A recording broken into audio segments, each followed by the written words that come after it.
Hi everyone, welcome to day 3 with Python learning journey in this data analysis series.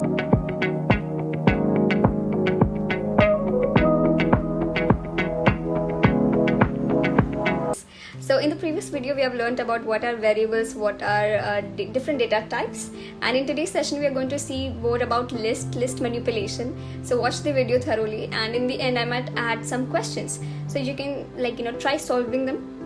You can put your comments down below, adding how you find the video. Was it too long or too short, so that I can work better for the next videos. At the same time, you can add your answers for the questions that are asked in the end of the video.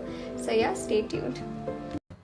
Alright, so here we are back on the Jupyter notebook and on the same page of our variables and data types.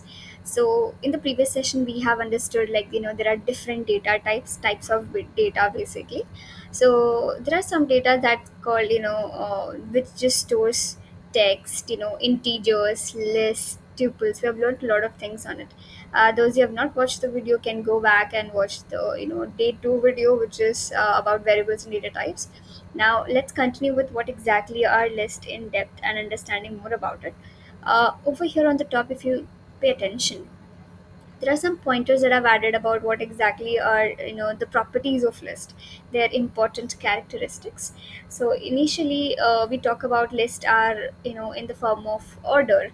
So basically, they do not change their order after you create a list. We'll be seeing that step by step. There are a few more pointers here. We are going to check each thing and justify their specific characteristic.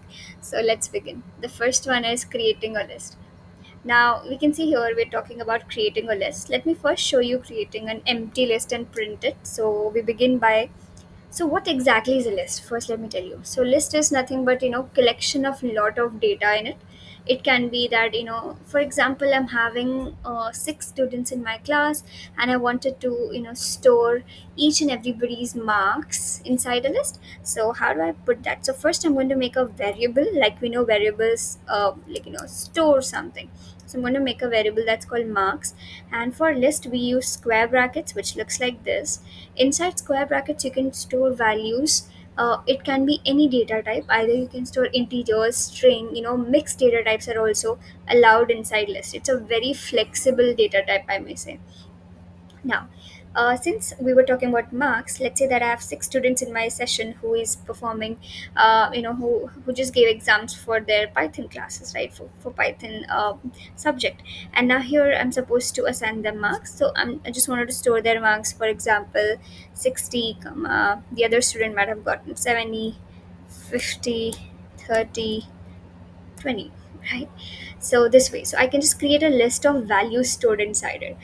This is one way to say it. Now, how do I print it? How does it look when I print it? So we say print marks and shift enter. So this is how it shows out. Now, in case you want to find out its data type, like since we're already learning, it's a list, but if I want to still find out the data type of what I'm printing, I would say print. Then we use a function that's called type function, right? Inside this type function, I can pass a variable. I can pass my variable which says marks, right? And simply shift enter. So you can notice here it says class as list. So it's printed it this way. You can also find out data type of any kind of value that you're having in your variable, right? So this is about creating a list. Now we can see that the way I've written something inside a list is it's automatically printing the same way. So it's basically ordered. uh, and the next thing we say is that it can contain any arbitrary objects, meaning it can have different data types stored in it. Say, for example, I'm having a variable data and I'm having a square bracket. I can just randomly store a lot of things, start by a string value. Why do I call this a string value? It's because I've given that in quotation marks. Anything given in quotation marks are called strings. Followed by, I can also store an integer, which we know are simple numbers.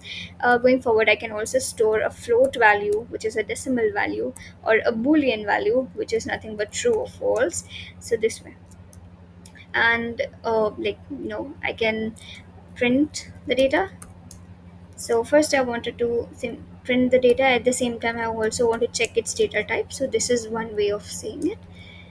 And shift enter, so you can see that this whole list is printed here. And also it is telling me about the the class. Basically the classification is that it belongs to list data type. Okay, going forward, so we have justified the second pointer.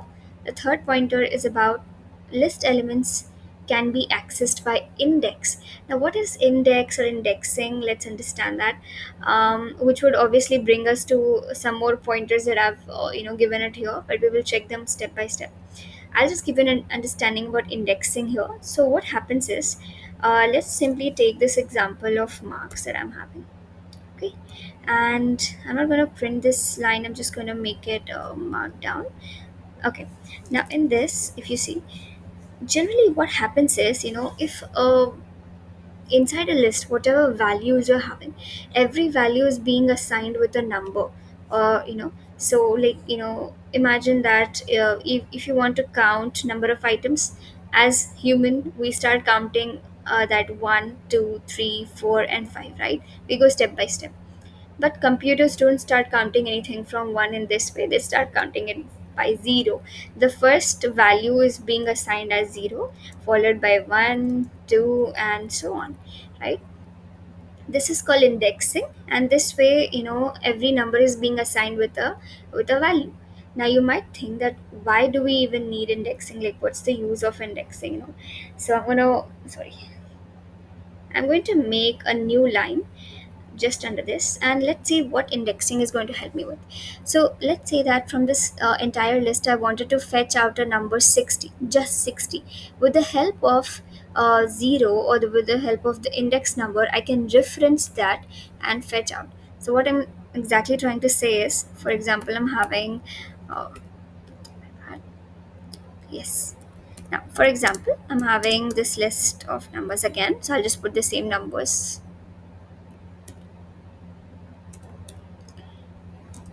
right? So I wanted to simply print 70. Like, I want from the entire list, I just wanted to fetch 70. I would say print the name of the variable, just marks, square bracket. And what is the position of 70? Like I said, the counting begins from 0. The second position counting would be 1. This is the index number for the second value.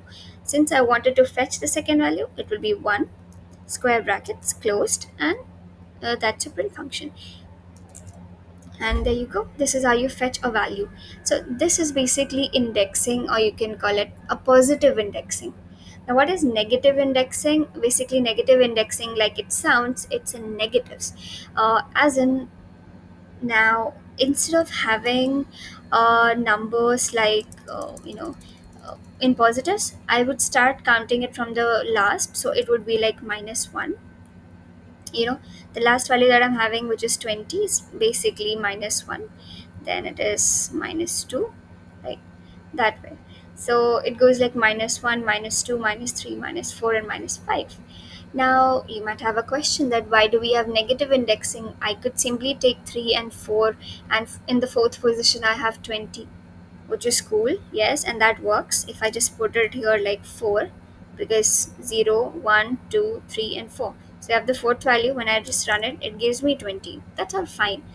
But what if you have a very big list of lots of data in it, right? Say for example, you are doing a data analysis of a page, right? Say for example, you're doing a data analysis of a IMDb rating page, where you're having like ratings of 50 movies, right? Or maybe more than that, you're not really sure how many, and you wanted to fetch the last rating that you're having, right? You cannot count the entire set of numbers that you have in it. It could be any other example with lots of data in it, and you're not sure what is the last value. So you can simply just put -1 rather than actually counting in positives. Just say -1, and that'll fetch you the last value.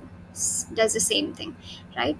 So that's basically about indexing, positive indexing, and negative indexing. Let me know if you have any questions.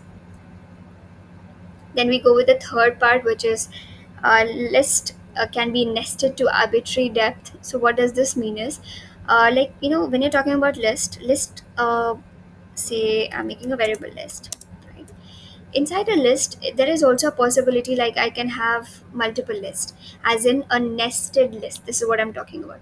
So nested list basically means that when you have one list inside the other, right? Say, don't get confused, let me just show it to you quickly. So I'm having a list, just a random list, and inside this, um maybe I'm just storing, about a student. So I may start with the name of a student, so I'll just say the name of the student, and then I would just add the age of the student, so say 26, followed by I would add the marks that the student had scored in his class. So now the marks can be of for different subjects, and I wanted to store all the subject marks here. So I would simply put another square bracket here, making a list of marks for all his subjects. So I go inside the square brackets. I would start giving numbers or assign numbers: 78, 89, 56, or 79 again, right? And this brings me to a point that list accepts duplicate values. So this is one of the important part, that list accepts duplicate values, as in the student can get 79 into different subjects, right? That is also possible, and list will accept that. And uh, so this is how list looks like. I would say print list, shift enter, and there you go, that's your answer. Now, uh, in case you wanted to fetch out just this list, I have a list of the information of the student, but I only wanted to fetch out the marks list of the student. So how do we do that? In this case also we are going to use nested indexing, right? So we would say, basically the logic would be that we would say my indexing to actually get inside this list. So how would it assign numbers? Let's see this here. It would start by, obviously the first value would be assigned by 0, followed by 1. And now since this is the third parameter in the whole list, this would be assigned as 2, properly 2. So I would have to simply say like list square brackets 2, that's it. And when you run it, oh wait, oh yeah, right, I should remove this or just comment it. And when I run this, there you go, it gives me a list of values, and you can see that it is also executing the duplicate values. It won't give you error, right? Now what if I, instead of getting the entire list, I only want to get the first value? Now this is interesting. If I want not just this second list, but inside the list I wanted to fetch one value. So this would be entering inside the second list. Now when you're entering inside the second list, you're basically entering into the second layer, right? So let me just get it here. And now since it's a new list, we're going to start counting same way, like start with 0, then 1, then 2, and 3, and so on, right? It follows the same manner. So here, if I wanted to fetch the first value, I would simply come next to this 2. So we have to keep this 2 because I'm saying that pick this list. Now from that list I need to enter a number, so probably 0 would fetch me 78, so shift enter, and there is 78, right? So this is how you fetch items from a list. Now, lists are mutable. Now, you would see this sentence used a lot when you're talking about differences between different data types. So, lists are mutable. What does that mean? So, mutable as in it's changeable, right? So, once I'm executing a list, or if I'm storing some values inside a list and executing it, there are some data types which does not allow to edit that list back again, but lists are mutable, meaning they are changeable. If you are storing any value inside a list, you can definitely update it or change it, right? You can do any manipulation or modification with that. And that is why list is very flexible to use compared to the other data types. But I wouldn't say that you would replace list with every data type. Every data type has its own influence, or I would say the thing, right? You get it. So basically for list, that's what the flexibility it gives us. So it is mutable. Now I'll show you with an example when we get into the second point of accessing elements. Let's go ahead with that.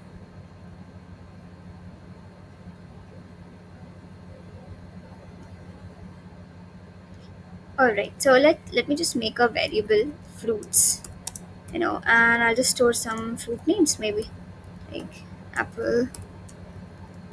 Um,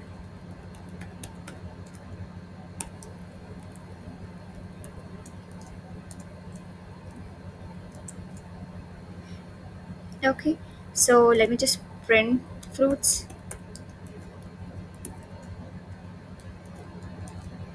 Right, it's right there. The next thing is that the second point that we were talking about is accessing elements. So now, accessing elements, like I said, we would be using indexing. So do not forget this thing. Whenever you come across any questions outside there, remember that you're talking about fetching things out of the list. So accessing it out. Accessing is possible only because of indexing at this point. So we'd say I'll just go ahead with print because I wanted to print the sentence. So I'd say print the name of my variable. I'll say zero. Like, what would the zero give me? It would give me apple, right? Okay, same way. What if I give a minus one here? It gives me cherry, which is the last item, right? So understand this indexing topic thoroughly in case you have any questions to put it down. Then what's the third point here? We have modifying elements. Let's see how that works. So for modifying elements, say that I have banana, right? So let me just replace banana with maybe blueberry, right? This is what mutable means, guys. Like, we are able to update things and change things. So let's go ahead with that. We say fruits. Now, how do you modify? You just mention the index value of the element that you wanted to change.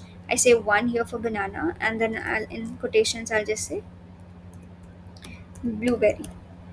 And going forward, I'll just simply do a print.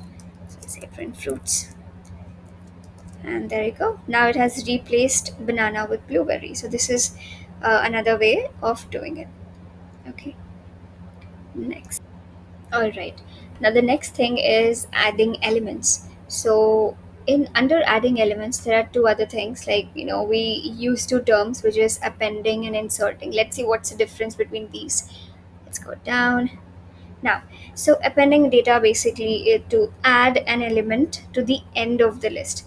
Okay. So let's go ahead with that. So we'll be using the variable dot append, and would be like say for example I'm using a date, and then we'll simply say fruits and say, oh, my bad, let's say print and say fruits. All right, so shift enter, and there you go, it's being added in the end. Now that was about appending, that anything that you enter would be added in the last of the list. Now, the next thing is that what is inserting in this case. So inserting would basically give you a liberty to add your element to a specific position, not just in the last but anywhere in the inside a list. So what does the insert contains is, so we say insert in the brackets, the first thing that comes is the position. So I would say one, basically it's in the place of blueberry, and comma. Now what is the thing? Let's bring back our banana, and we'll say close. So going ahead, we'll be saying print fruits, and there you go. So banana is being added back to its own position, right? So that's that about adding elements to the list. Now since we're adding elements, let's learn how to remove one. So which brings us to the fifth point, which is removing elements. Now under that we have three different terms that we're going to use: removing by value, removing by index, and using pop. So pop function is mostly used, but let's see, like removing by value, as in based upon any specific value. Like for example, if I want to just remove banana, I have to simply say remove banana. Removing by index, meaning the index number, right? Simple. And pop is basically, we'll just check that. Come, let's go. Now here, so we'll say fruits dot remove, and I will mention blueberry, right? Let me just do one thing. I'll just copy this line so that I don't have to keep writing that. And there you go. So what happened here? So it removed blueberry, Now let's see with indexing. So we say fruits dot, sorry, which said del. Yes, this is another way that says delete. And what I'm doing right now is I'm removing with the help of index number. To do that, we say del, meaning delete, and then we say fruits in square brackets 0. Right? This is a way of deleting with the help of index numbers. And there you go. When I say 0, the first one was apple, and that's being removed now. The next thing is about pop function. So how does that work? So let's make a variable, we'll just say popped equals to our variable fruits dot pop, and then in the next we would say, print, but I wouldn't say fruits now, I'll just say popped. Let's see what this gives me. So what was popped? Date was popped. How come? Because whatever the ending existing values there, that's being removed. So that's basically what pop does. It removes the last value. And after the last value is removed, now let's see the status of our fruits list. What does it have now? It's just remained with banana and cherry. So yeah, basically that's how delete, remove, and pop. Right? So yeah. Let's go ahead with the next point now. The next point is about slicing a list. Okay, now what is slicing? This is a very, very, very important topic in Python. And let's go ahead with it. Let's not talk much. So we have like numbers. I'm taking a variable of numbers. We will just go simply by 1, 2, 3, 4, 5, and 6 and square brackets. Right. Next, I would say print. Okay, so slicing here basically means, now imagine that you have a big uh, loaf of bread, would you call it? And I just wanted to make a slice of the bread, right? So it means I'm having a bigger range of bread and I want to just cut a slice out of it. When you just cut a slice out of it, you just are remained with one piece of bread, or you say loaf of bread, right? And so that's what slicing literally means, like from a whole list of things you're just picking out a range of values, right? And so let me just show you how you can just give that. So in the print function, I'll just give the variable name, which is numbers, and in the square brackets, basically, in general, you'll have to first give the starting value from where, then colon, and then the ending value, say 4. Now, the numbers that I'm giving are not the numbers inside the square brackets. Here I'm referring to the index numbers. So here basically, R1 is 0, then you have, sorry, 1, and then 2, and then 3, and then 4, and then 5, right? So this is like our index numbers, and that's what we're referring to. So when we say 1 to 4, it means from 2 to basically where, to 5, right? From 2 to 5. So this is the range that I'm telling to my computer to print. But let's see if it gives me that. Let me just shift enter. Okay, but my question was from 1 to 4, from basically from 1 to 4, right? 1 to 4 contains 2, 3, 4, and 5. But why did it not print me 5? Now this is another thing inside a slicing, that it would not consider the last value.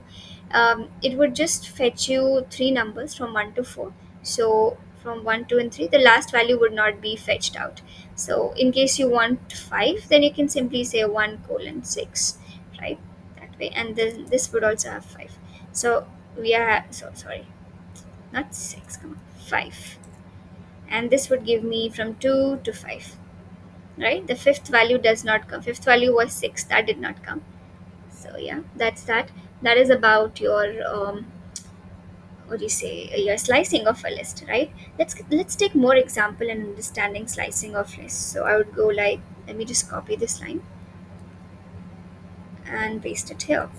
In this, I would now say, maybe I would not give the starting value. Let's see what happens if I just say colon 5. Right now it does not show me any error. Let's shift enter. Okay, that works. So I can see here nothing is there, colon 5. So colon 5 basically is still 6, from 1 to 6, and it prints me from 1 to 5 basically. I mean, like we know the last value won't be fetched, so that way. When you say colon 5, it gives you all the numbers uh, from 0 to 4, right? This will be the range. So it is giving me numbers 1, 2, 3, 4, and 5. So that way it works. It is assuming that the first number is by default 0. Okay, that's the miracle. That's it. And what if, let's try doing it in the reverse order maybe? So let me just paste this here, remove the colon, give it next to 5. Okay, this looks scary. Let me, instead of 5, maybe I'll just give a smaller number and say 3. Okay, shift enter. Okay, this give me something. So it says 4, 5, and 6. How is it working? So I have the index number 3, and I said 3 colon and some space. So it gave me 4, 5, and 6. So here when I say nothing in the end, it means that it goes till the last. Whatever value I'm having in the end, it goes till there. So when I say 3 colon, it means it starts from 4, 5, and then goes till the last 4, 5, and 6. So it fetches me 4, 5, 6, right? Let's try another thing. So print. Oh wait, I forgot. Yes. So now let's try giving in negative form. Like we have learned about negative indexing. Let's give negative indexing. Here we were so far following the positive indexing and giving the number. Let's try negative way now. So we just say like -3. Shift enter. Okay, that works. It gives me the similar thing. What if I say -5? Okay, what does it mean? So -5 basically means, now like if you see here, just give a count. So basically this will be -1, -2, -3, -4, -5. So -5 basically 2. So from -5 till the end, so 2, 3, 4, 5, 6, it'll fetch you everything, right? That way. So that's about slicing. One more thing using slicing, what you can do is, and which is a very commonly asked question, that how do you reverse a list? Right now we can see a list in the form 1 to 6. How do you reverse it? So it's a using slicing, you'll just say square brackets. In the square brackets you will just say colon colon -1, this way, and shift enter. What number? Oh sorry, my bad. Numbers. And there you go. It reverses the entire list like 6, 5, 4, 3, 2, and 1, right? So that's another way. This is very very important. Maybe you can make a note of this specific thing, because this is asked a lot, in general also. When you're solving bigger problems, this might be a smaller part of that bigger problem. So remember this. Then what's next? So we have the seventh point, which talks about list comprehensions. Okay, so what is list comprehension? Let's see, let's go down. So list comprehensions are more like, writing a loop inside a singular line. Now since we have not studied about loops yet, about loops like for loops and while loops of Python, but I'll just give you a small idea about it. Maybe going forward you can catch it up, so let's pay attention. Say for example, you are asked to give square of some numbers. For example, they are asking that from 1 to 6, for all the numbers I want, like their maybe 1 to 5, let's say, and we want to basically find out their squares, right? For all the numbers from 1 to 5. So let's make a variable first. We'll just say squares equals to, I'll make a square bracket because we're talking about list comprehension, and after it makes the squares of all the numbers from 1 to 5, it has to give me inside the square brackets only. So giving the square bracket is necessary. List comprehension is very useful because you will solve the entire problem in a single line. So let's give a try. So in Python, when you want to square something, you basically take the base number. Say for example, my base number is x, and you just do double star 2. So double star here basically means the power of 2. So x power 2. Consider if x is 2. So 2 power 2 gives you 4. Right? Now why did I keep it x over here? I'll show you. So this is my outcome that I'm expecting.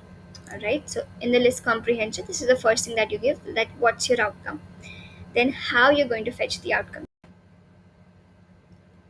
Then we say for. So basically, it's a loop. It's one of the loops in Python, which is a for loop, right? There are multiple. Actually, there are two loops that we will be learning about Python going ahead. Now let's try understanding. How come how we can use a loop here. So we say for. Let's make a variable x in, and there's a function in a loop that we use as a range. So here in this range we have to specify what's the starting value and the ending value. So I want the numbers from 1, but if you remember, it won't get you the last number. So if I put 5, no, it'll fetch me all the squares of numbers from 1 to 4, but I want it till 5. So instead of 5, I just put a higher number, which is 6. Right? So remember this. Now, how does this loop work is, it has a variable x, right? The x variable first picks up the number 1 and then does a square for it and then stores it in the list. Then, since it's a loop, it will loop again and it will go for the second number from the range, which is 2. It'll fetch the 2 in the x and then makes a square of it and stores it. Again, the loops keep running until you reach the final number, right? And this way, when I say print squares, and there you go, it gives you 1, 4, 9, 16, and 25. Right, so this is one of the examples of list comprehension. It can also get a bit complicated when you have to solve a lot of things, for different scenarios. So keep exploring on list comprehensions more. Then coming up is concatenating, right? Possibly that's the next question. So we talk about concatenating list. What is concatenation? What is concatenating? Let's talk about that. Now, concat, the word concat basically means to join two things, not add. Don't take it that way. It's just joining, not adding of things. So if I am saying I have number 2 comma 2 and I want to concat them, so it will be 22. It won't be 4, right? We are not adding it. So this is the correct way, and it won't be 4, right? So just joining the words or joining any data basically. Now let's quickly try concatenating lists. So let's go in the next line. Say list 1 equals to, I'll just give like 3 numbers in it, and in the next line we'll just make list 2 with you know um, some other numbers like 3, 4, and 5 or something. And then in the next, I would say print. Now, how do you concat? You simply say list 1 plus list 2. That's it. That's it. And that's your concatenation. So we can see 1, 2, 3, 3, 4, 5. And like we know, a list allows duplicate values. So it would have the number 3, 3 multiple times. So yes, that's that. Then comes about the next point is about checking for existence. So I want to check, if a specific value is present in my list or not. Let's take this example for instance, the fruits one. I'll be going at the bottom. We paste the link text here and see that I wanted to print, that if apple in fruits. Simple. You use this in term or in keyword to fetch the true or false kind of output. In this case, when it says true, it means it exists in there. Let me just put apples and run, so it says false, right? That is another thing, checking for existence. The next thing that we have, the final one, that is iterating over a list.